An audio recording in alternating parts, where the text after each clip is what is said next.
നമസ്കാരം. ദില്ലി മന്ത്രിയും ആം ആദ്മി പാർട്ടി നേതാവുമായ അതിഷി മർലേനയ്ക്ക് കാരണം കാണിക്കൽ നോട്ടീസ് അഥവാ ഷോക്കോസ് നോട്ടീസ് അയച്ചിരിക്കുകയാണ് തെരഞ്ഞെടുപ്പ് കമ്മീഷൻ. പാർട്ടിയിൽ ചേരാൻ BJP സമീപിച്ചു എന്നുള്ള പ്രസ്താവനയുടെ അടിസ്ഥാനത്തിലാണ് നിലവിൽ ഈ തെരഞ്ഞെടുപ്പ് കമ്മീഷൻ അതിഷിക്ക് കാരണം കാണിക്കൽ നോട്ടീസ് അയച്ചിരിക്കുന്നത്. നോട്ടീസിൽ തിങ്കളാഴ്ചയ്ക്കകം തന്നെ മറുപടി നൽകാനും കൂടി തെരഞ്ഞെടുപ്പ് കമ്മീഷൻ ആവശ്യപ്പെട്ടിട്ടുണ്ട്. 2 ദിവസം മുൻപ് ഇതേ ആരോപണത്തെ ചൊല്ലി BJPയുടെ ദില്ലി നേതൃത്വം അതിഷിക്ക് വക്കീൽ നോട്ടീസ് അയച്ചിരുന്നു. BJPയിൽ ചേർന്നില്ല എങ്കിൽ അറസ്റ്റ് ചെയ്യുമെന്ന് BJP എന്നെയും രാഘവ് ചദ്ധയെയും ഭീഷണിപ്പെടുത്തിയതായി അതിഷി അവകാശപ്പെട്ടിരുന്നു.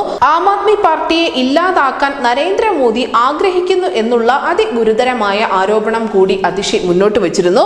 അതേസമയം ആരാണ് ഇത്തരത്തിലുള്ള ഒരു ഭീഷണി ഉയർത്തിയതെന്ന് വെളിപ്പെടുത്തണമെന്ന ആവശ്യവുമായാണ് BJPയുടെ ദില്ലി നേതൃത്വം മുന്നോട്ട് വന്നത്. തുടർന്നാണ് മാനനഷ്ടത്തിന് അതിഷിക്ക് നേർക്ക് നോട്ടീസ് അയക്കുകയും ചെയ്തത്. തന്നെ മറ്റ് പാർട്ടികൾ സമീപിച്ചു എന്നുള്ള അവകാശവാദവുമായി പലപ്പോഴും പല രാഷ്ട്രീയ പാർട്ടിയിലുമുള്ള നേതാക്കൾ രംഗത്തെത്താറുണ്ട്. ചിലരൊക്കെ രാജി നാടകങ്ങളും അവതരിപ്പിക്കാറുണ്ട്. ഇതിനു പിന്നിൽ പല ഉദ്ദേശങ്ങളാണുള്ളത്. ഒന്ന്, സ്വന്തം പാർട്ടിക്കാരെ ഒന്ന് ഭയപ്പെടുത്തി നിർത്തുക. അതായത് താനാണ് ഈ പാർട്ടിയിലെ കരുത്തുറ്റ നേതാവ്, അതുകൊണ്ട് തന്നെ കൊത്തിക്കൊണ്ടുപോകാൻ മറ്റ് പല പാർട്ടിയിലുമുള്ള ആളുകൾ വട്ടമിട്ട് പറക്കുന്നുണ്ട് എന്നുള്ള ഒരു സന്ദേശം പാർട്ടിയിലുള്ള ആളുകൾക്ക് തന്നെ കൊടുക്കുക. രണ്ടാമതായുള്ളത് BJPയെ താറടിച്ചു കാണിക്കാൻ, BJP ഇത്തരത്തിലുള്ള ഒരു ഭീഷണി രാഷ്ട്രീയമാണ് പിന്തുടരുന്നത് എന്ന് പൊതുജനത്തിനിടയിൽ ഒരു തെറ്റിദ്ധാരണ പരത്തുക എന്ന ലക്ഷ്യമുണ്ട്. മൂന്നാമതായി BJP തങ്ങളെ ലക്ഷ്യം വെക്കുന്നു എന്നുള്ള വാദത്തിന് കൂടുതൽ ശക്തി പകരുക, അല്ലെങ്കിൽ അതിന് കൂടുതൽ ബലം പകരുന്നതിന് വേണ്ടി ഇത്തരത്തിലുള്ള ആരോപണങ്ങൾ ഇടയ്ക്കിടെ ഉന്നയിക്കുക. ഇതൊക്കെയാണ് ഇതിന് പിന്നിലുള്ളത്.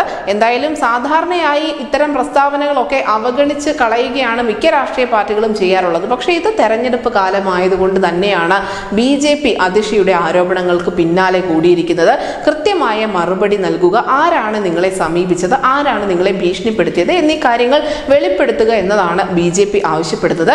എന്തായാലും നിലവിൽ BJPക്ക് പുറമെയാണ് ഈ തെരഞ്ഞെടുപ്പ് കമ്മീഷൻ കൂടി അതിഷിയുടെ പ്രസ്താവനകൾ ഗുരുതരമായി കണ്ടുകൊണ്ട് അതിഷിക്ക് കാരണം കാണിക്കൽ നോട്ടീസ് അയച്ചിരിക്കുന്നത്. News desk news India Malayalam.